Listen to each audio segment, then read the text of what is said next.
Submarines are built to carry men and materiel underwater, not to serve as recompression chambers. But where a regular chamber isn't available, the escape trunk in a modern sub can keep a diver from dying in agony from the bends. That's what we were shooting for now, the Navy and me, Mike Nelson. We were trying to save my partner, Jerry Blaine, from dying that way. Without recompression, he would. He had come up too fast from a 100-foot dive, without giving himself a chance to adjust to the pressure changes on the way to the top. I'll check you out as soon as you get set up there. Mike, you getting the bends too? It's just the early stages. Don't worry, I'll take good care of them. As soon as we get under pressure. The pressurized trunk would give Jerry a second chance. If his mind and body could stand it for close to 24 hours, he'd come out alive and uninjured. So would I. Now that wheel secures your deck hatch cover. Water pressure will keep it sealed unless we get too much air pressure in here. Now there's your air valve. I'll be in charge of pressurization outside. Here's a first aid kit. Now we've rigged up an intercom. I'll be on it down below. Let's get this show on the road, huh? We'll submerge as soon as you're sealed in here. Okay. For your foot. I got it.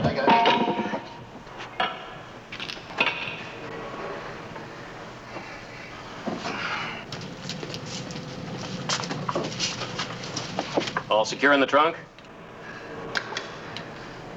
All secure, Lieutenant. Then stand by to pull the plug. Torpedo room to captain. Trunk hatch is secure, sir. Take her down.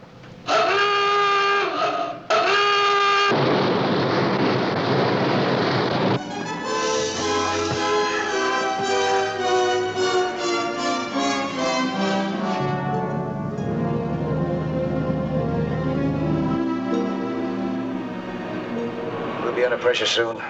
That'll be the end of our bends. Here.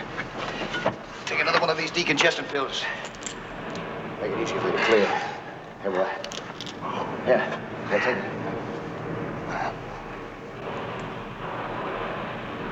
30 feet.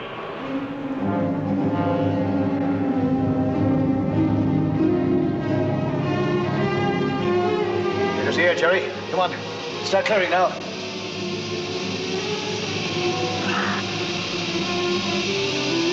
Take it easy now, easy.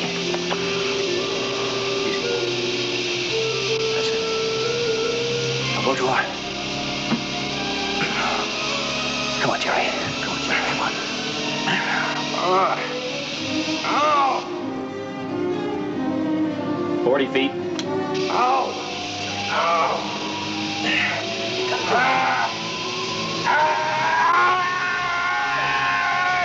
We can't go back now. We can't go up now. It's too late. Come on, Jerry. Come on.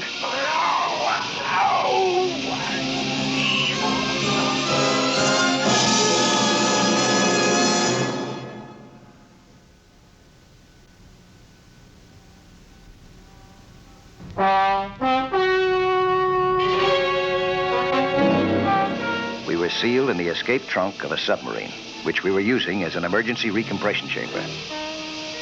The pressure on us now was equal to 33 feet underwater, meaning twice what we're used to topside.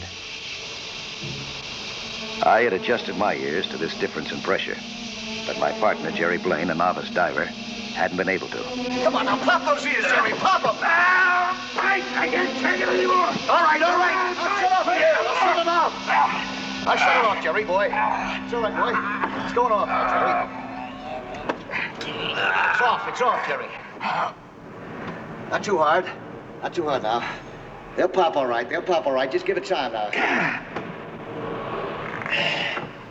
Yeah, that's it. It's okay, huh? Why did you turn off the air? Are you okay up there? Yeah. We just had a little trouble clearing. All right now. Turn the air back on. Roger. All right. Start clearing, boy. Come on, start clearing. Keep. That's it.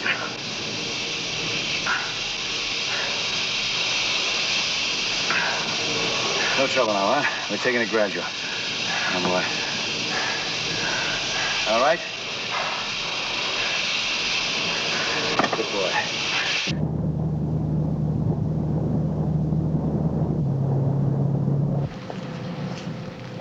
Passenger secure? Oh, yes, sir. I sure hope that pressure cures Blaine. Swell guy. He's a Medal of Honor man, you know. I've heard of him, of course. Nobody flies jets like he does, even rockets. Watch the pressure. You know the danger to the ship. Yes, sir. 60 feet down.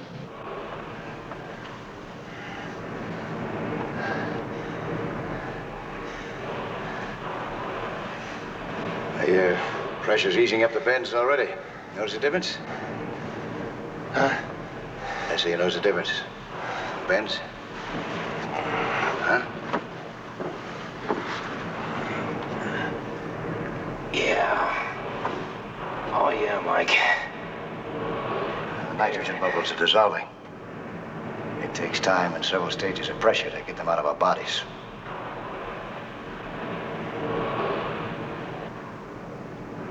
This whole deal is being worked out per, well, they call it Navy recompression treatment tables. It's a little different from the problems you're used to, huh? Yeah. I admit I prefer the stratosphere. A little more room. 100 feet.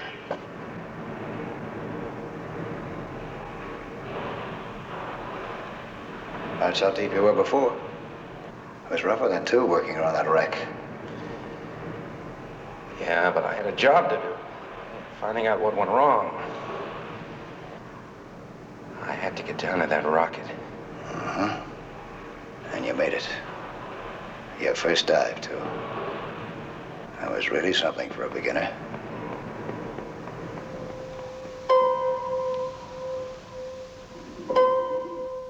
A couple of hours ago, that's all it was. Jerry and I were headed for 100-foot bottom. A big dive for a man who had never been underwater before, and Jerry hadn't. I had checked him out in a hurry. It was against all the rules, but I had no alternative. There had been a reason for speed. Jerry was a rocket expert, as well as a test pilot. One of the rockets that he'd been working on had gone off course for an unknown reason and buried itself 100 feet underwater. Getting all the way down to the wreckage was a struggle for Jerry, but he made it.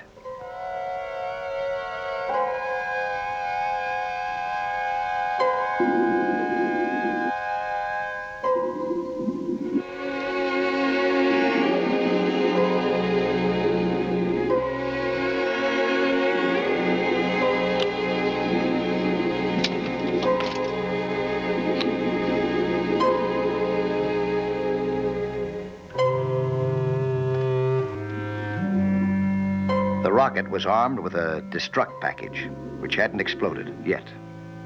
If we could manage to salvage the guidance system without setting off the package, Jerry could figure out what had gone wrong.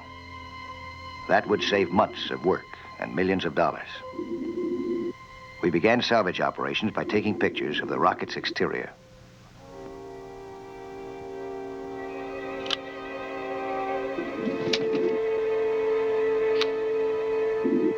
Jerry decided, apparently, that we couldn't get in from this end. We'd have to try the rear entrance.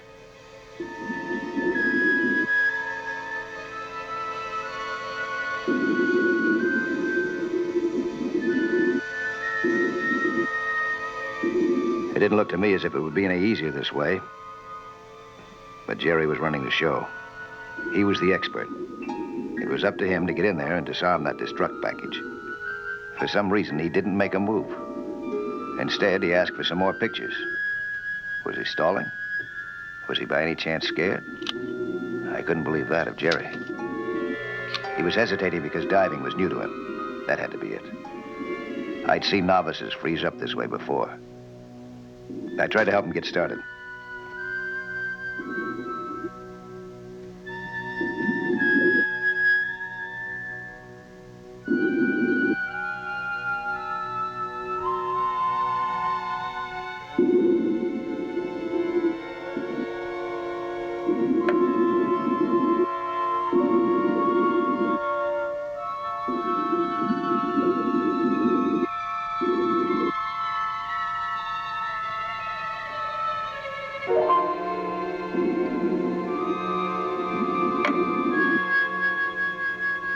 There was the destruct package. Jerry tried to disconnect it from the guidance unit.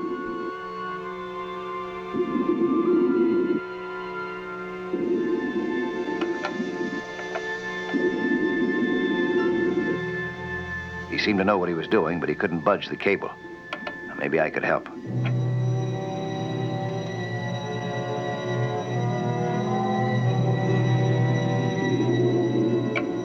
But combining our efforts didn't do any good. Jerry signaled me to get out my saw and start cutting through the braces which supported the guidance unit. He would keep working on the cable that connected the unit with the destruct package. As long as they stayed connected, we were working on borrowed time.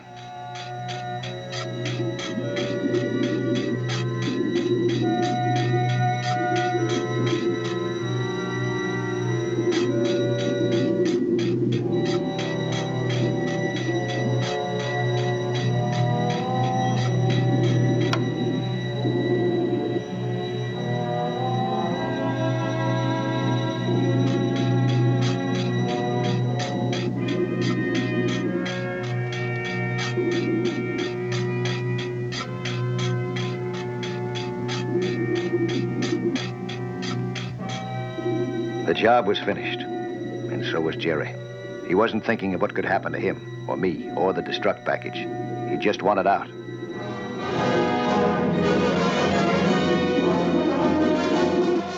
Jerry dashed for the surface without even thinking of stops for decompression. That's what started all the trouble. It wound up with both of us in a submarine escape trunk, our bodies full of nitrogen bubbles, and Jerry tormented by a nameless, gnawing sense of doom. 100 feet down. Get me out of here! Get me out! Get me out! Easy now, easy. We can't go back up now. We just get the bends all over again if we do. Oh, water. Tons of water. Tons of water.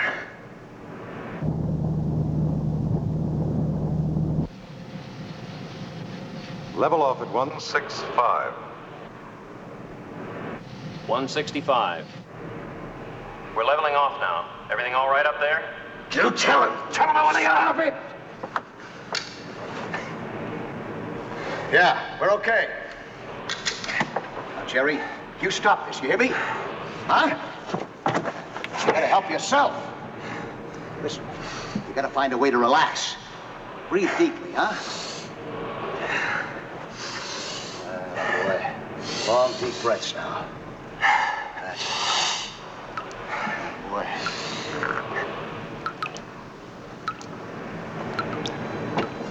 It's leaking. Tighten it! Now, it's as tight as it'll get. Tighten it! We'll drown in here!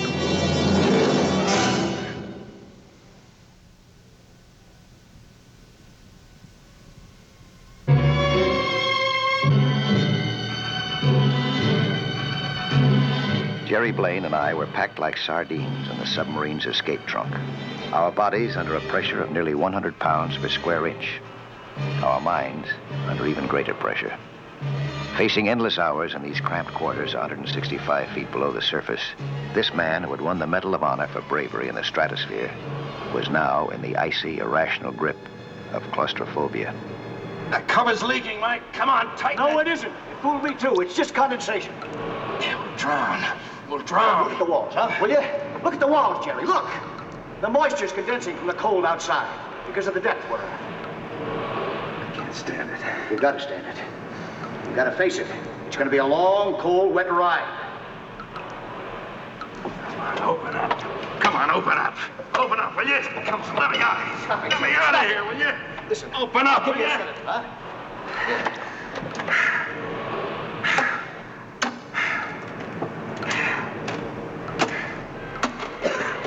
I knew Jerry's problem.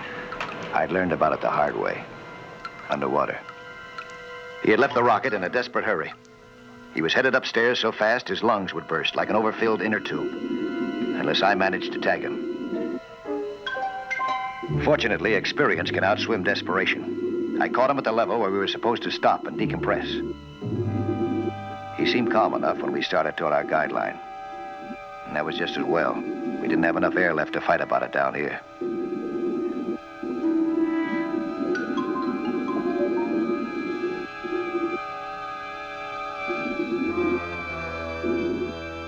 When I signaled to him that we'd have to remain at this level for a while, he panicked.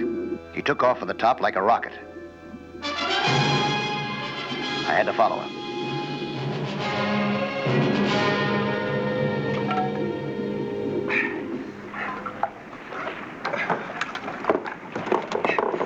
We gotta go back down. Hey, Lieutenant. Put on fast. No. We gotta decompress the nitrogen out of our blood. You know that. Now, come on. I'm not going. You ever seen anybody with a Benz? It's pretty frightening. Mike's right. No, I can't. I can't. Lieutenant, would you radio shore? See how soon they can get a recompression chamber out to us? Right.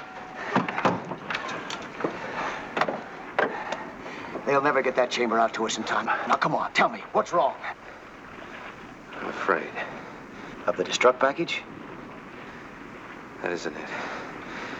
That water. That water. Sure. You got a touch of water claustrophobia. And no wonder. For the first dive, it was a pretty rough one. I should never have let you do it, no matter how important it was. Now, listen. You go now, we'll only have to go down 30 feet, huh? I can't. I nearly drowned down there. I can't face it again. You'll die if you don't. Well, then, I might as well die. Coward. Now, it'll be an hour or more, even to get a chopper out here to fly him ashore. Why can't you dive again? Because he's, suffering from, exposure, exhaustion. We have to find a way to keep him warm and dry and still be able to decompress. Hey, that sub of yours. It's got an escape hatch on it, hasn't it? Yes, the escape trunk's between the forward torpedo room and the deck. How about using it as a recompression chamber, huh? Why? It's been done before. Well, I don't know. The skipper goes pretty much by the book, but I'll ask him. Good, okay, Lieutenant. You can take that, can't you? I'm not sure of anything now. At least you'll be dry. It might help. Let me look, huh? We better get in the cabin, huh? Yeah. We'll keep warm down there. I know, sir, but it's an emergency. Well, there's a risk to the ship if the hatch blows. Let me talk to him, Lieutenant. Commander Murdoch, Mike Nelson. We're facing a casualty here. If we don't take action, Jerry Blaine may not be alive to make his report in that rocket that he's checking. You're standing by to cooperate. We need you, sir. You want us to complete our mission, don't you, Commander? I wish I could help, Nelson. I'll radio headquarters for approval. Won't be time for that, sir. Blaine's got a bad case of the bends already. Oh? I'll come alongside and pick him up. He can use the trunk unless I get a negative from headquarters before I submerge. Roger. Headquarters approved our using the escape trunk. We were stuck in it for a long, long trip, and Jerry was suffering claustrophobia. All right, take off your coat. For what? I'll give you a shot. It'll relax you. Look, I don't need a shot. I'm not sick. It's chicken. I don't buy that. Took a lot of guts to fight something the way you did. Now, come on, take your coat off, huh? Thanks anyway. I'll try and sweat it out.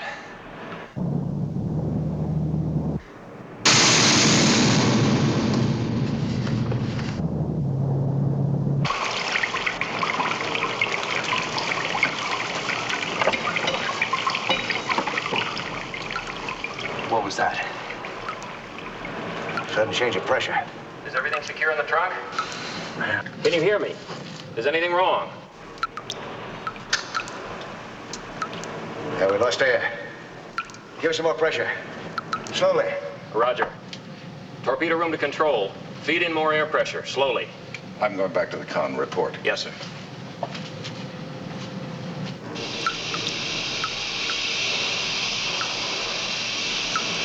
Hold it, that's enough. Right, we're back to 150 again. Okay. Gonna be okay now. I can't take any more of this. I'm getting out of here. How much longer? Not much, not much. Quit lying to me. How much longer? Come on, let me out. Let me out of here. Stop it. Let me out of here. Come on, let us out, will you? Open this thing up. Stop it. Will you? I don't care anymore, see? What's wrong? Are you flooding? We're okay. Just another touch of the bends is all. You haven't finished your job yet. What about the rocket program that you're so proud to be a part of? I wouldn't be able to tell them what you learned down there. If you went down that hatch, that'd be the end of you. And your report. Yeah, I know, but... Jerry, I tell you, you stick around long enough to make your report, huh? Then I'll get you out of here. I'll try. Good boy. Lieutenant, plane wants to make an urgent report on the rocket. Can you record it? I'll get a yeoman to take it down. Okay.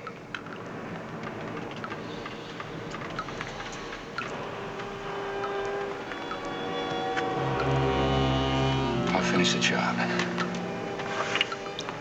Ready. Start your report. Cable connection to destruct package was twisted and jammed. Slower, please. Start again from the top. Cable connection to destruct package was twisted and jammed. Same condition with inertial guidance unit. You got that? Yes, just a little slower. Suggest rechecking stress tolerance of the cables of both units, since there are positive indications that during the takeoff or landing, stress has affected them in the present instance.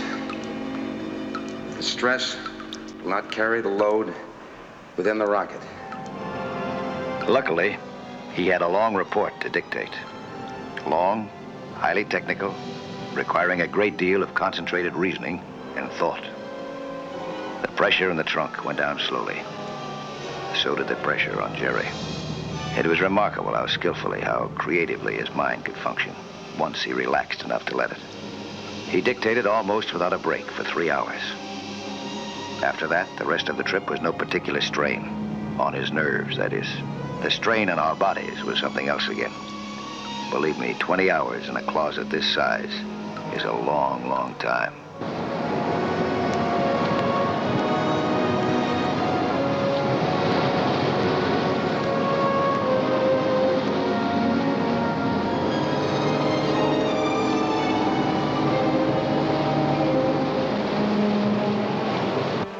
Pretty clever, weren't you? Huh? Pretty clever. Well, it's amazing what happens to you when you got a job to do. Stand clear of the lower hatch. Speaking for myself, I'm glad to get out of this sardine can. Oh, don't stay on my account. Don't worry, I'm right after you. Go.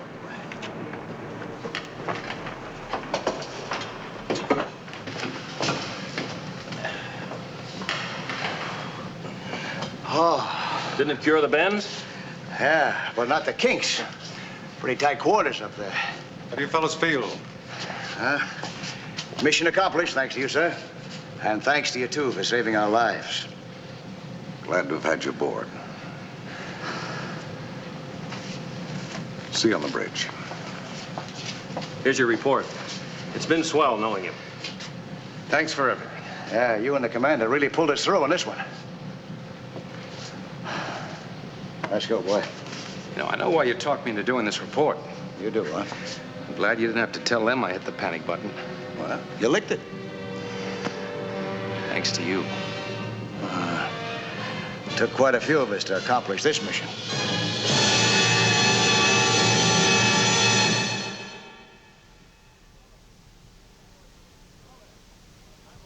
Hello there. I'm Lloyd Bridges. You know, 3/5 of the world is covered by the sea. And how little most of us know about that underwater world. Go below with us again next week, huh? For another thrilling adventure in Sea Hunt.